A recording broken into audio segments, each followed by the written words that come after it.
Assalamualaikum warahmatullahi wabarakatuh. Perkenalkan, nama saya Ilham Muhammad Ainul Yakin dari Universitas Terbuka Pokjar Lamongan.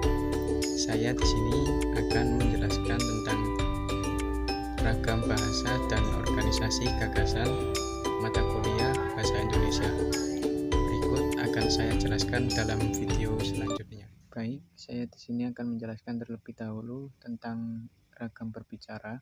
Ragam berbicara dibagi menjadi dua jenis. Yang pertama, ragam berbicara secara umum, dan yang kedua, ragam berbicara untuk keperluan akademik. Yang pertama, saya akan menjelaskan tentang ragam berbicara secara umum, yaitu ragam berbicara secara umum dapat dilihat dari beberapa aspek. Yang pertama, tujuan berbicara, yang kedua, situasi berbicara, yang ketiga, keterlibatan pihak-pihak dalam berbicara, dan yang keempat, alur komunikasi dalam berbicara. Yang pertama, berdasarkan tujuan berbicara. Berdasarkan tujuan berbicara dapat dilihat dari 5 aspek. Yang pertama, berbicara argumentatif, yang kedua, berbicara persuasif, yang ketiga, berbicara ekspositif, yang keempat, berbicara deskriptif, yang kelima, berbicara naratif. Yang pertama, berbicara argumentatif. Berbicara argumentatif sering digunakan untuk meyakinkan orang lain. Ragam bicara ini sering ditemui pada pembicaraan di sidang pengadilan maupun jaksa dan pengacara. Yang kedua, berbicara persuasif. Berbicara persuasif sering digunakan untuk mempengaruhi orang lain. Dan yang ketiga, berbicara akan untuk memperluas wawasan pendengar atau informatif, karena tujuannya memperluas wawasan pendengar. Pembicara tidak memiliki kepentingan lain selain untuk memperluas wawasan pendengar. Yang keempat, yakni berbicara deskriptif. Berbicara deskriptif digunakan untuk memberikan gambaran kepada pendengar tentang suatu objek. Seseorang pembicara harus mendengarkan objek yang dibicarakan dengan sejelas-jelasnya, sehingga pendengar secara emosional dapat merasakan seakan-akan objek tersebut dapat dirasakan atau berada di hadapannya. Dan yang kelima, berbicara naratif. Berbicara naratif digunakan untuk menceritakan suatu kejadian atau peristiwa yang dialami atau diimajinasikan pembicara. Berbicara naratif diikat oleh urutan waktu kronologis dan urutan tempat atau spasial.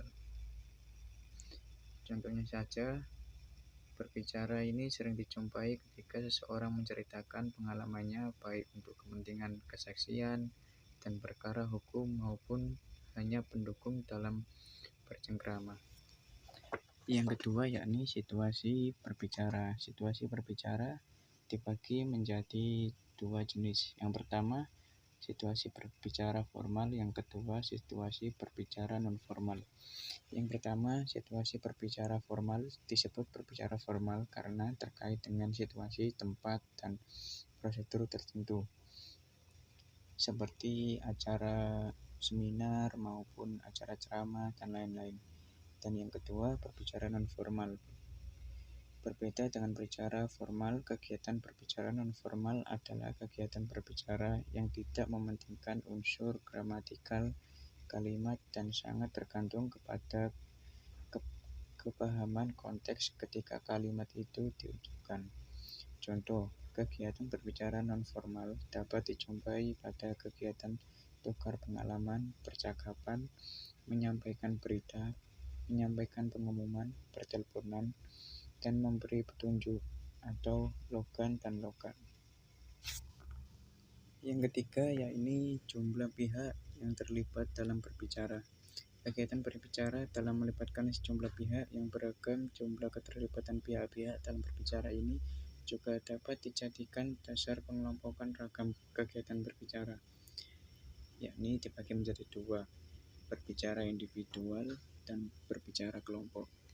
Berbicara individual merupakan dilakukan oleh satu orang pembicara. Dalam kegiatan berbicara ini dimungkinkan ada keterlibatan pihak lain, tetapi peran mereka hanya sebagai pendengar pasif. Berikutnya berbicara kelompok. Berbicara kelompok melibatkan banyak pembicara, banyak tujuan. Mengapa kegiatan berbicara ini melibatkan banyak berbicara? Antara lain untuk mencapai kesepakatan, memperluas pengetahuan dan wawasan, atau untuk meyakinkan dan mempengaruhi pendengar. Yang keempat, alur komunikasi berbicara. Alur komunikasi dalam berbicara bertujuan menyampaikan informasi kepada orang lain, akan tetapi ada kalanya seseorang pembicara mengharapkan komentar, tanggapan, atau masukan dari pihak lain, baik sesama pembicara maupun pendengar, sehingga alurnya tidak lagi satu arah. Untuk alur komunikasi dalam berbicara dibagi menjadi 4 jenis.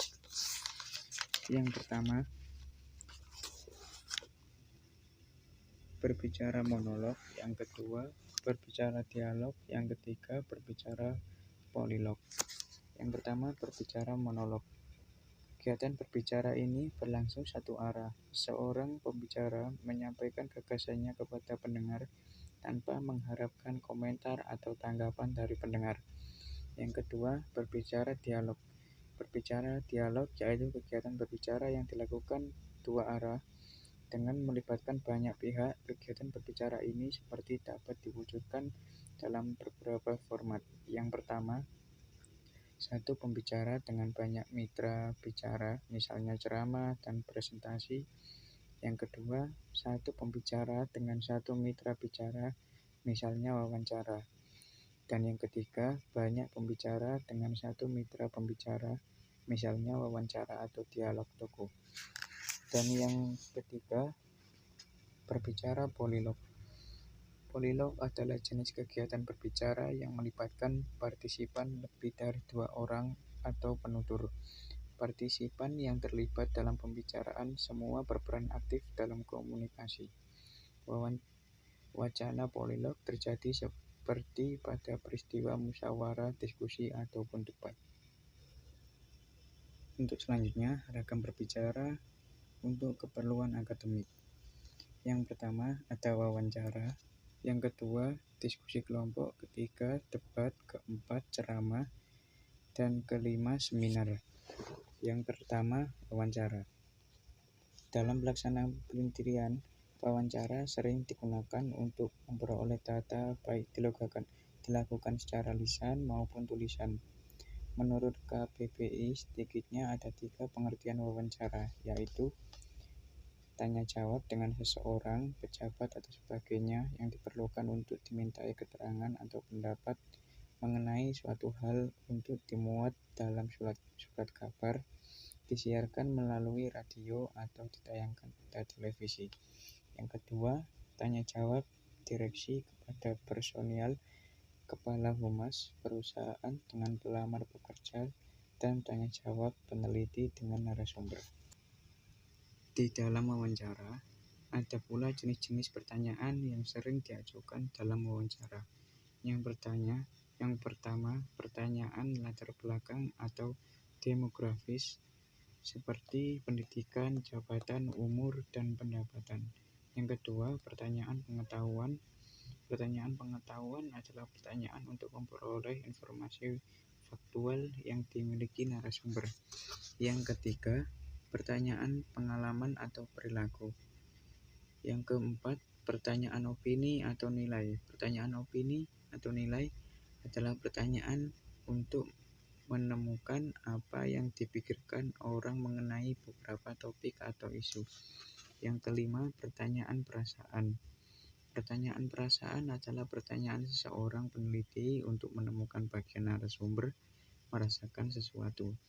Pertanyaan keenam, pertanyaan sensori. Pertanyaan sensori adalah pertanyaan seseorang peneliti untuk menemukan apa yang dilihat, didengar, dirasa, dibau, atau disentuh responden. Selain pertanyaan-pertanyaan di atas, ada lagi pertanyaan yang seperti pertanyaan informatif, pertanyaan untuk mengontrol, pertanyaan jebakan, pertanyaan untuk mengaktifkan, pertanyaan skoters, pertanyaan retoris, pertanyaan yang ofisien, pertanyaan untuk membuka masalah baru, pertanyaan untuk menutup pembicaraan, pertanyaan alternatif. Yang selanjutnya ialah diskusi kelompok. Diskusi kelompok merupakan suatu cara untuk bertukar pikiran tentang suatu masalah dalam dunia pendidikan. Diskusi kelompok sering dijadikan sebagai cara untuk memecahkan permasalahan-permasalahan bagus, sehingga diskusi kelompok semacam ini menjadi bagian dari kegiatan berbicara akademik. Akan tetapi, diskusi kelompok juga sering digunakan untuk membicarakan masalah-masalah kemasyarakatan seperti masalah lingkungan, keamanan masyarakat, atau persiapan pelaksanaan acara kemasyarakatan. Dalam diskusi kelompok juga memiliki tujuan antara lain mengembangkan keterampilan-keterampilan kepemimpinan. Yang kedua, merangkum pendapat-pendapat kelompok, mencapai suatu konsensus. Yang ketiga, menjadi pendengar yang aktif. Yang keempat, mengatasi perbedaan-perbedaan yang tepat. Yang kelima, mengembangkan keterampilan dalam belajar. Yang keenam, mengembangkan keterampilan dalam menganalisis, mensis, dan menilai. Ada pula langkah-langkah dalam persiapan yang harus diperhatikan dalam diskusi kelompok. Yang pertama, merumuskan tujuan yang ingin dicapai, baik tujuan yang bersifat umum maupun tujuan khusus. Yang kedua, menentukan jenis diskusi yang akan dilakukan sesuai dengan tujuan yang ingin dicapai. Yang ketiga, menetapkan masalah yang akan dibahas. Dan yang keempat, mempersiapkan segala sesuatu yang berhubungan dengan teknis pelaksanaan diskusi. Yang selanjutnya adalah debat. Debat masih termasuk kegiatan diskusi kelompok. Akan tetapi, dilihat dari tujuan dan tata cara debat memiliki perbedaan dengan diskusi kelompok. Sejak awal debat, peserta sudah dikelompokkan ke dalam dua kelompok yang memiliki perbedaan pendapat.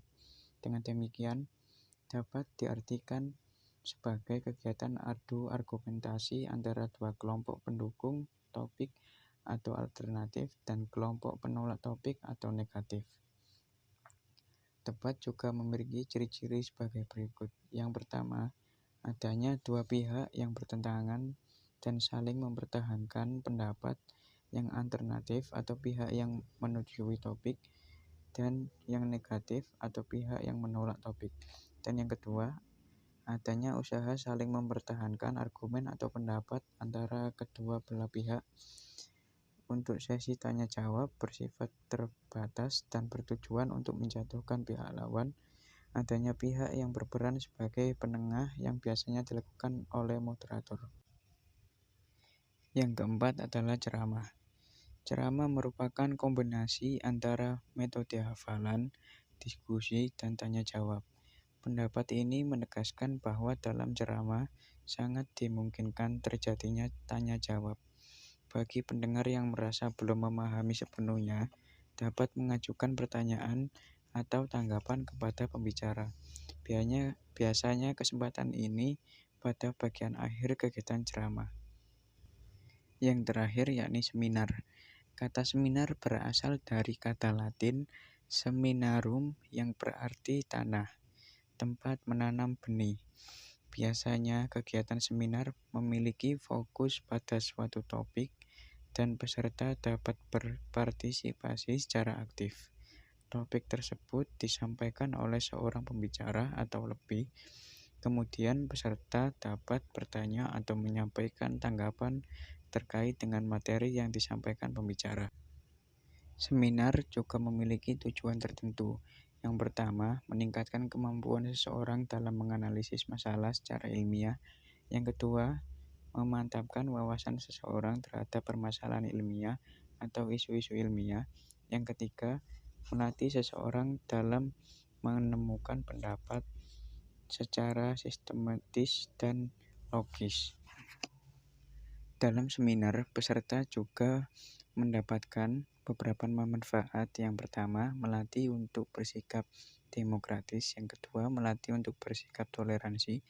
Yang ketiga, mengembangkan kepribadian. Yang keempat, sarana melatih berpikir lebih baik. Yang kelima, menambah pengetahuan dan pengalaman. Dan yang keenam, pengembangan kecendekiaan dan kreativitas.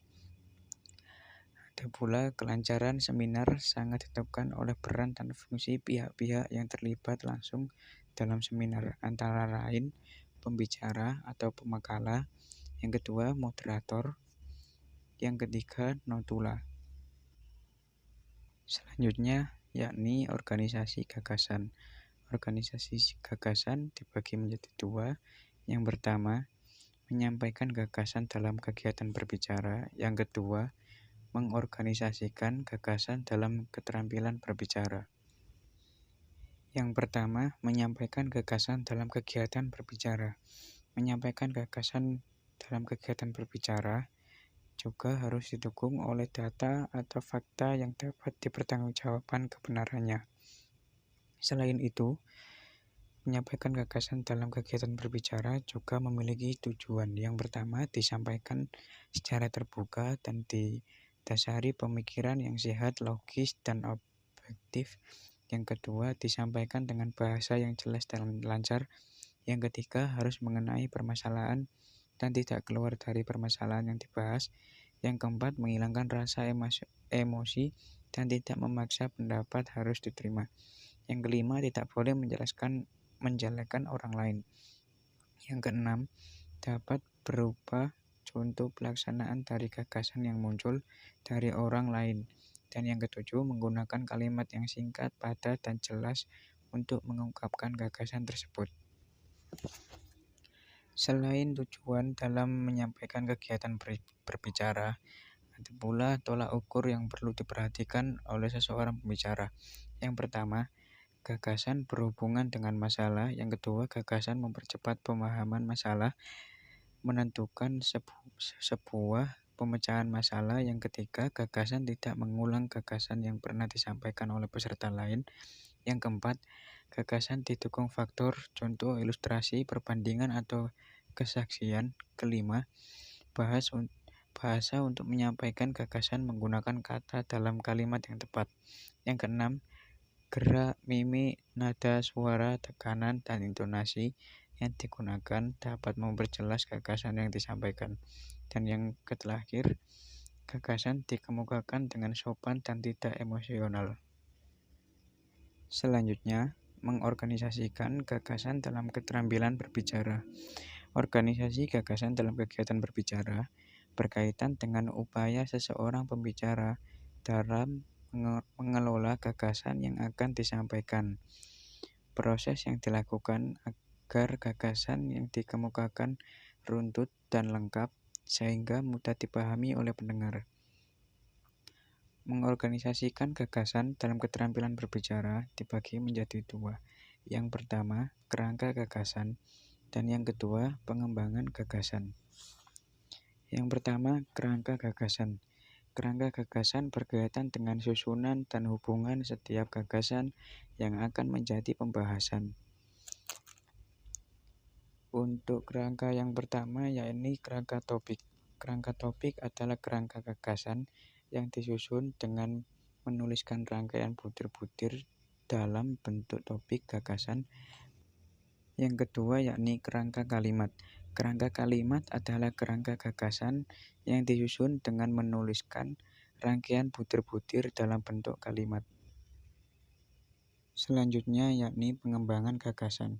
Pengembangan gagasan dalam keterampilan menulis gagasan-gagasan tertuang dalam satuan bahasa yang disebut dengan paragraf. Untuk melihat organisasi gagasan dapat dilihat dari bagian paragraf tersebut untuk dikembangkan. Kemudian pengembangan gagasan dibagi menjadi tiga. Yang pertama, kesatuan gagasan. Yang kedua, kepaduan gagasan. Dan yang ketiga, kelengkapan gagasan. Untuk kesatuan gagasan, paragraf yang memiliki unsur kesatuan adalah paragraf yang memiliki satu kesatuan gagasan utama beserta dalam gagasan-gagasan penjelasan lainnya. Gagasan-gagasan dikembangkan dengan cara menghubungkan satu sama lain. Berikutnya yakni kepaduan gagasan. Sebuah paragraf yang tidak baik memiliki beberapa gagasan yang diwujudkan dalam beberapa kalimat. Agar memenuhi kepaduan kalimat-kalimat di dalam paragraf, harus terjalin dengan logis dan serasi. Yang berikutnya yakni kelengkapan gagasan. Selain harus memenuhi unsur kesatuan dan kepaduan, gagasan dalam sebuah paragraf pun harus memenuhi unsur kelengkapan gagasan. Artinya, sebuah paragraf harus memiliki kelengkapan gagasan utama dan penjelasannya. Baik, sekian penjelasan dari saya tentang materi beragam berbicara. Mohon maaf apabila ada kekurangan berbicara dari saya maupun penjelasan dari saya. Saya akhiri. Wassalamualaikum warahmatullahi wabarakatuh.